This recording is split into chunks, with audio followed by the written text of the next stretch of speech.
Joshua, the man of God, died at the age of 110. The people had remained true to the Lord throughout Joshua's lifetime, and as long afterward as the old men of his generation were still living, those who had seen the mighty miracles the Lord had done for Israel. But finally all that generation died, and the next generation did not worship Jehovah as their God and did not care about the mighty miracles he had done for Israel. So, then what happened? They did many things that the Lord had expressly forbidden, including the worshipping of heathen gods. They abandoned Jehovah, the God loved and worshipped by their ancestors, the God who had brought them out of Egypt. Instead, they were worshipping and bowing low before the idols of the neighboring nations. So the anger of the Lord flamed out against all Israel. He left them to the mercy of their enemies, for they had departed from Jehovah and were worshipping Baal and the Ashtaroth idols. Wow.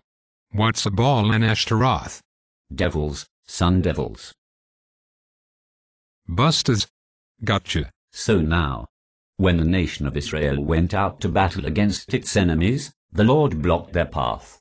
He had warned them about this. He told them he would do it.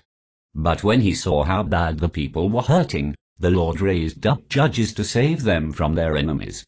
But even after all that, Israel would not listen to the judges. You mean every time God would cut them some slack, they would go back to worshipping other gods? That's crazy. Why would they turn away from the true faith of their ancestors? How could they refuse to obey God's commands? Each time a judge showed up and rescued the people of Israel from their enemies, the people would straighten up. But only for as long as that judge lived. As soon as that judge died, the people turned from doing right and behaved even worse than their ancestors had. They prayed to fake gods again. They just had to be like all the evil nations around them. I just don't get it, man.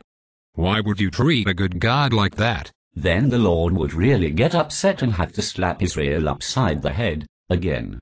He told them, because these people have violated the treaty I made with their ancestors, I will no longer drive out the nations left unconquered by Joshua when he died. Instead, I will use these nations to test my people, to see whether or not they will obey the Lord as their ancestors did.